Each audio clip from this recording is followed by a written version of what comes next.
Welcome back to the show. I have a special guest as usual who is going to talk about all things real estate investing because why not? We can have it all. And I'm just so excited to be here with this amazing mujer because we have some good chisme for today. No pun intended. She also has a podcast that is called Money Chisme. And so, Violeta, welcome to the show. How are you?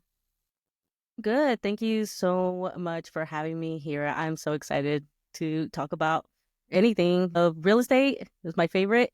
And of course, some chisme about whatever you want to know about me. Yeah. So I do want to say that I prepped some questions based on your background, your life experiences that are very diverse. And I want to start just by asking you, how was your relationship with money growing up? Let's debunk that belief that we don't talk about money. So, how was your relationship with money growing up? Well, my relationship with money was kind of similar to the average, like first gen, donde money wasn't really talked about besides the basics, like, okay, trabaja duro, like work hard, make sure that you go study so that way you could get that good job and be able to tener un buen sueldo, like have a good salary to live off of and then just save. And so that was like the big kind of like principles of money besides avoiding debt is the everything pay in cash, like if you cannot buy it in cash, like you don't need to have it, you can't afford it or whatever. So that was kind of like the big mentality with that. And thank you for sharing. You just brought up a topic that I don't think I have touched on a lot in on the podcast. And the Uh-huh, topic is of if you want something, you have to have the cash, right? Like, uh-huh, uh-huh, I wish I could say that that was how I grew up, but I didn't grow up because money was just simply scarce. Where uh-huh. did that belief come from? Was it from your mom, from your dad? Like, who was talking about, like, if you want something, you have to pay cash? Yeah, it was both my mom and dad because they were scared of like getting into debt and like they saw debt as like this big scary thing and no le quieres deber a nadie or anything like that. So it was always ingrained with me, even with school. With school, like I went to community college first because that way you could afford to pay it. So it was between myself and my dad. My dad's like, no, like wait until you have the money for the courses that you need to take, so it took me a long time to finish my school as far as community college because también didn't want to get into like student debt or anything like that. Yeah, and thank you for sharing that. Now, you started as an undocumented student. Did you knew you were undocumented first of all? Because I know there's so many people in our community that their parents Uh-huh. raised them without even telling them. And so, were you aware of that fact? Yes, so I became aware of the fact cuando no me acuerdo, like my mom is always like what age this actually happened was pienso like it was like 7 or 8 around elementary school age, and lo que hacíamos is that we had the visa, like so we came over here with the visitor visa and then we would go back every summer to renew the visa. Pues like one of those summers is the I don't my mom isn't too familiar with, she can't really remember the details que era like the document that the immigration officer found. It was like either some type of document showing que estábamos viviendo acá, that we were living over here. And so we got denied re-entry. And so after that, we had to cruzar with a coyote and all that. My dad was still over here. And so that summer we had to cross that. And from that day forward, I was undocumented. And so I knew because of that situation right there that we were denied. Yeah. How was Violeta feeling? Like 7-year-old Violeta, knowing that now you can come back. And did you think that that influenced like your relationship with money at all? Yeah, so it definitely brought up a lot of anxiety. Like I still remember that moment because I carry a lot of guilt because I was the one that like spoke English and I was like, man, of course, older me now. So I was like, you were a kid. So like what were you going to do to like help the situation? Like you weren't gonna convince the immigration officer to let you through.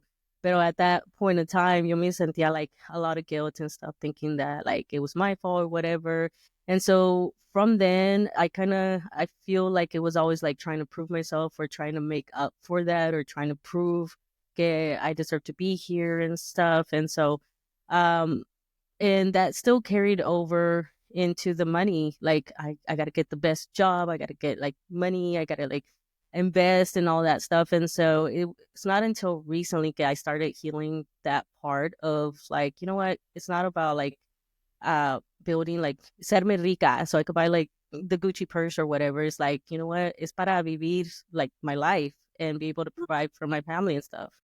Yeah, thank you for sharing that.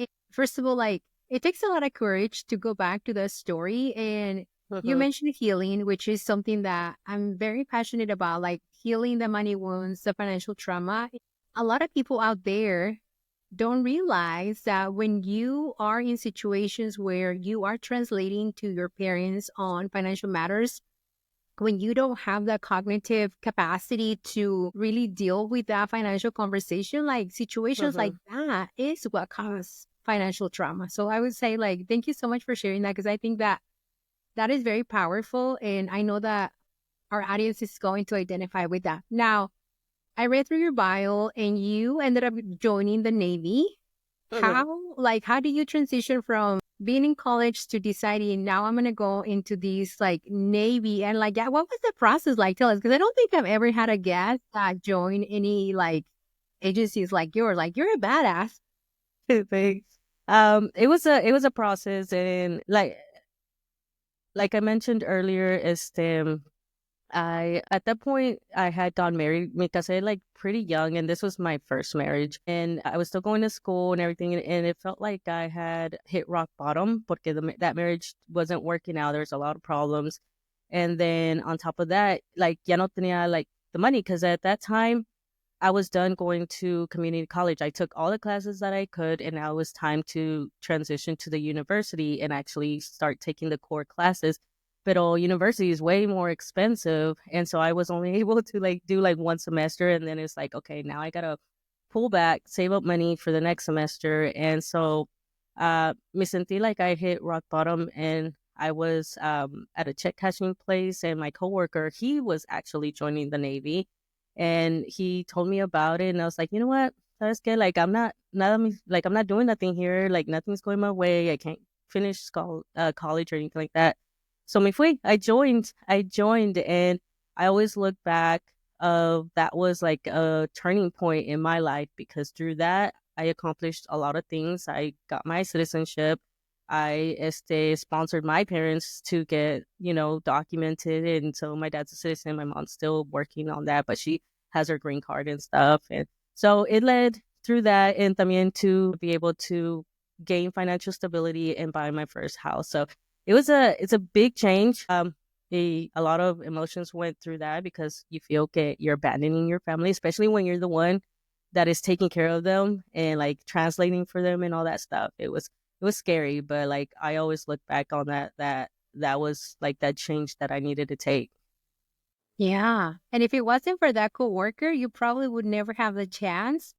Yeah. I oftentimes say that we are a byproduct of our environment, and that also affects our financial decisions or even career moves. So, you having access to someone who just simply share, "Hey, this is what I'm doing," like I Mhm. would say, like you always have to hear it from other people because when we go through so much scarcity, so many my financial struggles, it is often hard for us to see ourselves as someone who can build wealth. And so I'm like, I just love how you were able to say, I'm not doing anything and I'm going to take a risk, which Mhm. brings me back to my next point that I want to talk about because you are now a real estate investor. And in order for do that, you have to get into debt. And in our community, debt is like this big monster that is going to come and get you. And you just said it at the beginning of the podcast. Your parents were against like buying something when you don't have the cash.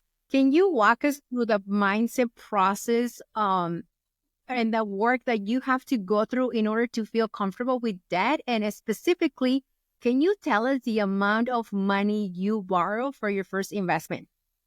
Okay.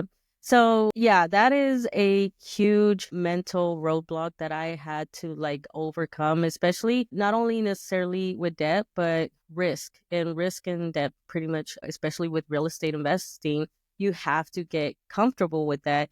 And in our community, especially with me growing up, like everything was like avoid risk and avoid debt. And to build wealth through real estate investing, you have to do both. And so I'm not gonna lie, the first time that even with just buying my first house, like I bought that house by myself. Like my dad was like in Texas, I bought it in Virginia. I didn't know anybody that could help me with this house. And I was like, pues, like I just like threw caution to the wind and I was like, I'm just gonna do it. I'm just gonna go for it. And one of the benefits with the military is that I had access to the VA home loan, which you get 0% down payment. So like if we like, and that's the other thing is like you have to put a down payment, it's like bad and that's, putting debt, you're pretty much 100% in debt and stuff.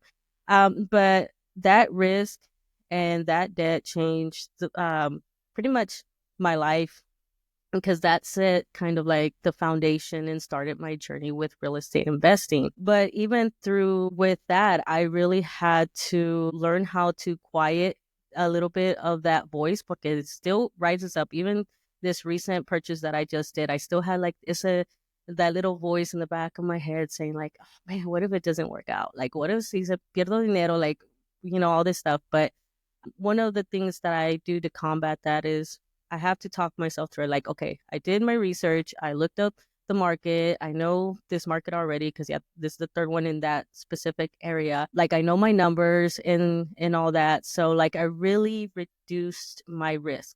And you got to look at the payout of the benefit of investing in that. So that's kind of like the talking through that issue of talking yourself through that risk because it's scary. And I'm not going to say that real estate investing is like no tengas miedo del risk or whatever, because some fear helps to be cautious, but you just got to get comfortable with that. Y también with debt. Debt is a good way to leverage and start building your portfolio faster because you're able to spread out your money and también it helps diversify and helps reduce your risk as well. But as far as with debt, my first home, going back to your question, is like my first home, went all percent in with debt. The houses after that, I started that I didn't house hack the 3 duplexes. I went 25% in. So I put 25% down. So I'm like at a 75% in debt with those properties. But I'm getting cash flow and appreciation, and that debt is getting paid by the rental income. I love this conversation. Okay. I love it. Thank you so much for sharing that. You, first of all, mentioned I bought a property in Virginia. Mm-hmm. And I've always say, so I don't teach real estate investing, even though I am a real estate investor as well. I teach the stock market because I just love not having to do anything. But you just said, I bought a property at a location where you were not residing. And I think that alone is such a big risk because culturally we have been told if you want to buy a house, you have to live in the house and you have to reside where the house is located. But you, and correct me if I'm wrong, okay? You have properties at other states where you're not even around. So Yeah. who is helping you manage the properties? First of all, I want to know that. A lot of people are afraid of tenants because they're like, what a nightmare. So how do you vet your tenants? And then I want to talk about cash flow, okay? Okay. So I want to know, like, Yeah. how's your monthly cash flow looking from the real estate investment that you have? Yeah. So with the 3 duplexes that I have, they're all in a state that I've never been to. Like I went to that state because I had someone that was investing in that area and he brought me to that area. And so I looked it up and I was like, okay, you know what? I'm gonna go for it.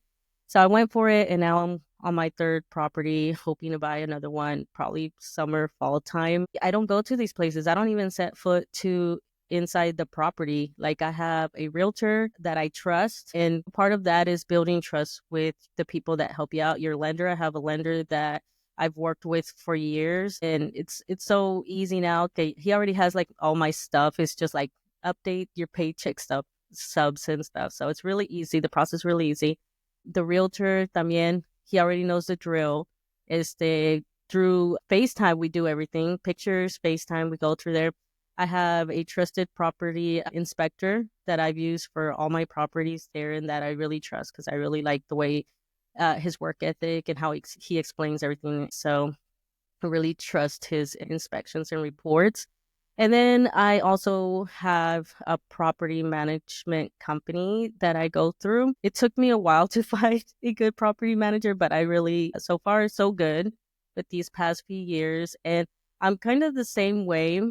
Okay, I say like, I started saying I'm a floja investor because I buy these properties and then I turn it over to the property manager. Yeah, they do everything. They check the tenants, they market the property, they vet the tenants, they collect the payments. If they don't pay and I need to do an eviction, they do all of that, the maintenance, the repairs. I just have to like approve big repairs and things like that. So it's pretty automated. So I don't really have to deal too much with the headaches besides just the initial part of me looking for the property, setting it up and turning it over to them. But other than that, yeah, nomás I just received the paycheck.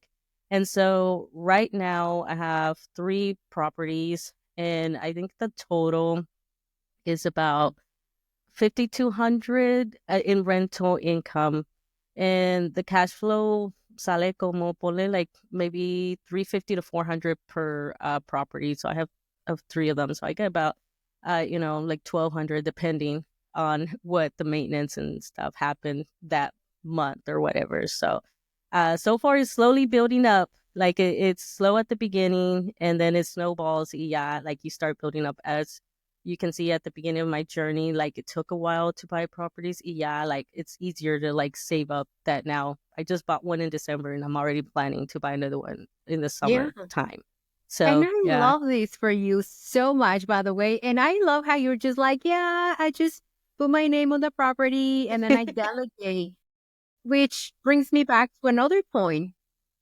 As Latinas, we have this like ingrained belief, and obviously, like perfectionism is like right next to it, that we have to do it all, right? What I'm hearing Mm-hmm. from you is I took the risks, I made the investment, and then I build my board of directors, and then I have to work on delegating. Yes. Now, that shit right there is hard for a lot of Latinas. So, Mm-hmm. when did you decided, okay, I finally have to delegate to a property manager, talk to an inspector, have a lender, all of these, like, walk me through like the mindset work, because that is what it is. Like, it's a lot of Mm-hmm. mindset work, especially when the risk is so high.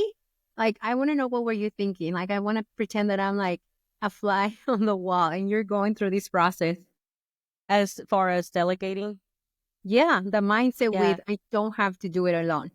Yeah, that one was, I want to say that that one was a little bit easier only because my fear, and this is what I believe sometimes fear is a good thing, because my fear of like getting sued or something happening that I didn't follow the law correctly, like led me to like finding a property manager off the bat. So as soon as I made that my first property a rental, like I had a property manager, which that was a horrible property manager, but at that time it was working out. And he actually was like an old supervisor of mine in the military. And so I ended up like getting someone off the bat because I'm like, you know what, this is kind of out of my expertise. You know, say like, the laws. I don't know how to screen tenants. I don't know how to do anything. And then it just so happened that my supervisor was a property manager and he's like, I'll take care of the property for you. And so I said, okay, because look at what you're doing. And so my fear of getting sued and doing the wrong thing or messing up like led me to like delegate that pretty fast. A few times I kind of went back and forth if to manage the property myself, and I just no tengo the bandwidth. I'm too busy like to try to do this on my own, the screen and collect the payments and be atrás of the tenants if something happens, or the maintenance, trying to figure out, who to call and all that stuff. So like I was able to just like, you know what, out of pretty much having myself kind of like expanded pretty like stretched out pretty thin. I had to delegate. And so hopefully, the listeners that do want to do real estate, they do this off the bat. Because let me tell you, I know a lot of real estate investors, new real estate investors, and they try to tackle managing the property themselves, and it's always burnt out.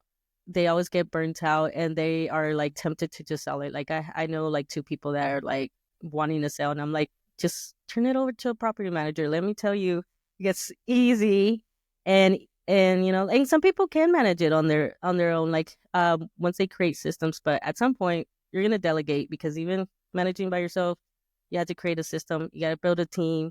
You got to have your handyman or whoever to go do the maintenance, because you cannot do it all by yourself. Yeah. And it's also an identity. Like, that's what I'm finding now. Like, since we are the first ones in our family to build wealth, like whether it's through real estate or stock market investing, like you have to work on the identity. So I always say, like, there's a part of healing that we Mm-hmm. know we have to do. Like, that's like a prerequisite. And then there is the identity work once we start seeing the investments that are growing, the properties that we're like letting somebody else manage and we're just collecting the cash flow. Mm-hmm. Or even as an entrepreneur, is having someone that can do tasks that you can do, but just having that delegation, that is an identity shift that we have to do, because we don't do it all, and we don't want to do it all, Mm-hmm. because exactly what you just said, then we burn out. We're like, this is too hard, and I give up, right? So Mm-hmm. thank you for explaining that. Now I want to ask you, because this part I don't know, and since you also have a podcast and it's called Money Chisme, I want some chisme on your personal life. Okay, Mm-hmm. so has debt ever caused any conflict in your relationship? Yes.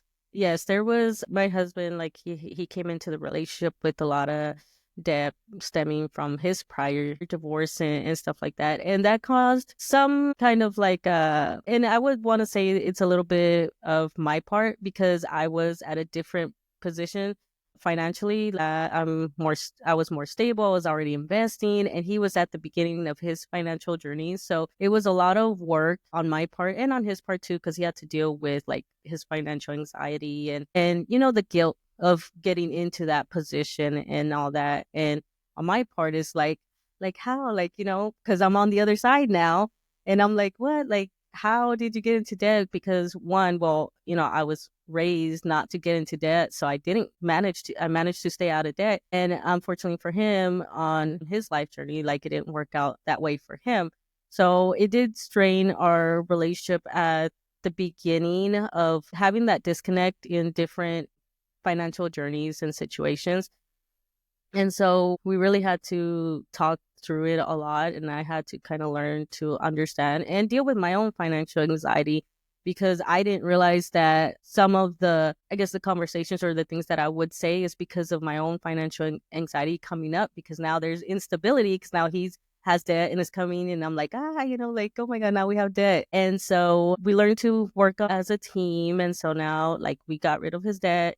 As credit score is higher than mine. So, and it's still a process, because the thing with financial anxiety is kind of stays with you. You just learn how to manage it. Because even Yeah. to this day, I will, like, something comes up that triggers my financial anxiety or his financial anxiety. And we have to realize, like, sabes que, like, we're getting a little bit, argumentative, porque this is the stem, is like, we're just getting anxious about these finances, especially now that we're going in a big different direction in our life. We both getting out. Well, he already got out of the military. I'm getting out in a few months. And so it's a big change, because it's been a secure paycheck, and now it's like big difference. So yeah, it's definitely that has played in a big part in our relationship, but we learn how to overcome. And individually, we go through therapy, so we take care Yeah. of that too, because I got to get this anxiety under control. Yeah, absolutely. Thank you for sharing that. And I wanted to ask you this, because you have to make some really audacious moves when it comes to leveraging debt, and you're in a relationship. And so you will continue to do this. And sometimes people think like, oh, well, they already have X, right? Like they don't have, they already have a wealth portfolio, whether it's through investing or real estate or stock market. Mhm. And sometimes people assume like, oh, they don't feel anxious or they're not Mhm. afraid. And it's like, no, like we still feel the feelings. We just know how to manage them because we have so much Mhm. awareness of this is not normal. Like me having this horrible conversation with my husband about money that is unhealthy, like it's not normal, even though growing up, we saw a lot of that and that was normal back then. But now, because we've been doing the work and the healing, now we know, okay, that isn't normal. Like, wait a minute, like I'm Yeah. exaggerating or I'm overreacting. Let's have this conversation later, which I think it's wonderful to hear that you are still doing the work because I'm still doing Mhm. the work too. So if someone wants to get into real estate investment, like what is like the first step that you will recommend them do? And if you have a framework of like, I don't know, maybe like 6 steps or whatever you teach, Mhm. will you walk us through like what can we do? Yeah, so I always say the first step is going through your mindset and also your finances, because real estate investing requires a lot of like money management and tracking your expenses, making sure that you're balancing cash flow with what has to happen. And you can't get into that mindset until you fix any money issues that you might be having. So like if you have like a lot of debt and stuff like that, number one, debt's going to affect, especially if you're trying to you leverage debt like I do, like getting loans on these properties. Having a high debt to income ratio is going to mess you up on how either how much you can get, like how much you can borrow, or it's just you're going to be just, not qualified for that loan. So you're going to have to find other avenues, which there are. So it's not like a big game changer, but you don't want to go have debt here and be struggling financially, like living paycheck to paycheck and then try to invest in a real estate investment property, especially at the beginning, because you have to, just like with your regular budget, you have to create an emergency fund, and you might have to fix stuff at the beginning. There's always something that comes up when you buy a property. Even though you do your whole due diligence, there's always something. And so you want to make sure you get your mindsets and your finances in order and address that financial anxiety, just to learn, like how we were talking earlier, of getting comfortable with risk and debt, because those are the two things that I'm starting to see, like as I'm in this space and starting to teach it. I'm seeing like, what is stopping our community from getting into it. And it's a lot of like mindset work too, of avoiding risk and avoiding debt. So learning to address that and get comfortable and get knowledgeable of, with anything, with it, stock investing, I mean, you're taking a risk. And with real estate is the same thing. It's like, Yeah. learn how to manage that risk and learn how to use debt to your advantage. So I would say those are the two steps. Get your money stable to be able to move on to the next step and actually start investing in real estate. Yeah, I love it. So one of the things that helped me along my journey when my household was $220,000 in a student loan debt Mhm. was actually asking myself, what is the cost of inaction?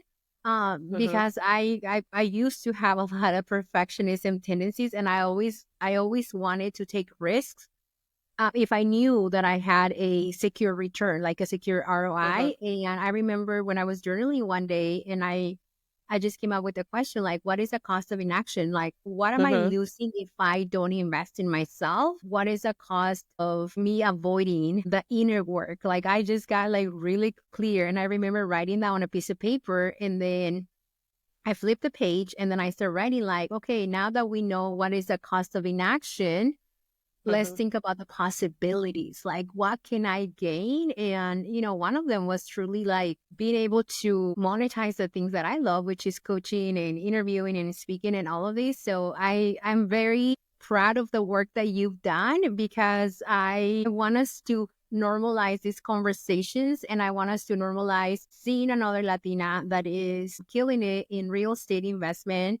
I want us to normalize buying homes when we don't even go to the city where we invest in that property. So I like me the fact that you just shared that. I feel like yes, because a lot of people don't do it because they're obsessed with this well, I want to buy a house in Chicago or New York. And it's like, your first home shouldn't be your dream home. Like, your first home should be an investment property. And you also talk about debt, which I have a beautiful chapter specifically on debt on my upcoming book, Cash Libre. And so we're going to continue to normalize that conversation on debt. But I want to ask you, what other benefits have you had based on your wealth creation? Because I read on your website that you also you were able to fulfill a dream of yours, which was becoming a mom. Tell me about that. Yeah. Yeah. And that goes perfect with what you were mentioning of like, what is the cost of inaction? And for me, it would have been like, I wouldn't have had the funds or the ability to be able to fund a surrogacy journey. And so I always knew that like I would have trouble, conceiving, but I didn't realize that I would not be able to carry. And so a few years ago, I think 2021, 22, my husband and I, we decided we want to like try to like have a kid, right? And so I went through the IVF treatments, which, the cash flow really helped out through that because it was expensive just even for the IVF portion. Uh, but with the cash flow, I was able to like start making those payments. And then we hit kind of like a wall of like when it was time to like transfer, we realized that I wasn't going to be able to like carry. And so then we looked around and we thought about like adoption, and then we found out about surrogacy. But surrogacy is a very expensive process. There's a lot of expenses with that, not just like with paying the surrogate, but like, all the medical stuff and the lawyers and all that stuff. And you basically adopt your own child and things like that. But I was able to fund that surrogacy journey because of the actions that I took from day one when I bought my first house. Like that decision set that snowball effect to 2023 when I was bought my house here in California, that I was able to have the equity in that property to put a loan on that house, pull out the equity, fund the surrogacy journey. And then, at the end, we ended up selling that house just because we wanted to be like, wipe the slate clean at that point. So, yeah, I always say real estate, like, you never know what that money, like, what can an extra $300 a month do for you? What can that house do for you in 10 years when maybe you need some money down the road for whatever reason? Ahí tienes el dinero. And so uh, that's why I'm so passionate with real estate. It's helping my parents. Like, they're going to put their house for rent, and that cash flow is going to help me, like, with their retirement and all that stuff. So that's Yeah. why, like, And I love real estate. yeah, and I just want to say, like, I just love hearing you feel so comfortable when you're using terminology like cash flow and investments. And good for you for choosing to invest in something that was so meaningful to you, such as becoming a mom, because Mhm. I think I think social media sometimes, well, not sometimes, like all the time, Mhm. confuses our people, where our people think that being wealthy means buying the brand clothes. It means like overspending. It means like driving the latest car of a company who doesn't share our value. I think that that's one of the reasons why our community doesn't invest to begin with in themselves, right? Like the investment of I'm going to work with a coach, because they are looking for the quick return of like, I want to have my car and my dream house and my dream bag and my dream shoes and go on vacation like every weekend, like in every other influencer that is online. And so I want to ask you, what is some of the like most toxic money advice that you have seen online that you're like completely disagree with this? Man, like, como me cae mal when people bring up, I don't want to say his name here, but like this The particular D. person. Yes, I don't even want to speak his name. Like, because I get it. Like, obviously, if you cut back your expenses, you're going to pay off debt. Like, that's a common thing. But the problem is que luego I feel like he feeds into that anxiety and things like that. And so I every time like I would look up things like, especially with real estate investing, I was looking up stuff. It was like the glamour of it. I was like, you're gonna build, a huge portfolio, you're gonna be super rich or whatever. But like the average person, like we just want to live our life. Like get almost, we care about our family. We want to leave something for our family, and we just want to like, you know, basically buy back our time. So there's a little bit of disconnect on selling us this idea que vas a be like a big billionaire or whatever. So that advice is usually geared towards that. Uh, and it's usually kind of really, uh, no me gusta, like, they don't really take into account the actual person. So, like, with real estate investor, they're like, yeah, and then you raise the rent next year and blah, blah, blah. I was like, what about the tenant? Like, lo estás, like squeezing out every penny out of it. Like, I am comfortable. I haven't raised rents in like 2, 3 years. I still have like the same tenant or whatever. And I'm comfortable. Like, I'm getting good cash flow. I don't, at this point in time, don't need to raise the rent. So I think it's a good win-win. And I don't see that too often of, I guess they call it like conscious capitalism, donde like, we obviously have to take a part in capitalism because that's just the Yeah, way it right. is, unfortunately. But that doesn't mean que no podemos hacer our part into better things when we're building our businesses. Make sure like, okay, we try to pay them a livable wage. When I'm out here real estate investing, take the tenant into account to make sure I give them a safe, affordable housing and things like that, that I'm trying to better the community. And so I see that's the one that like irks me when I see Yeah. that advice of like just like money, money, money, money, money, and then they just take the whole element of the human element out of it. Yeah. Cut expenses and make more money. It's like, no, it doesn't work for us. Well, this has been a lovely conversation. I know I said this already on the podcast, but I'm just so proud of you and everything that you're building. It just shows your tenacity and how comfortable you are with risk, which I think that we also need to normalize that. Like we need to normalize money conversations, debt conversations, but most importantly, like that the risk factor of what it means to invest in yourself. So thank you for coming to the podcast. Before I let you go, I would love to hear what is your definition of wealth and where can people find you? Yeah, so I have kind of like three little parts of wealth. Number one, and I'll keep it really short, is myself. The wealth for myself is, taking care of myself, buying back my time, a little things, having the funds to buy things like meal prep. Like I don't have to cook. I'm busy, or paying someone to like clean the house or whatever, little things like that, being able to go get a massage, go get a facial or whatever, like taking care of myself. So that's the wealth for myself.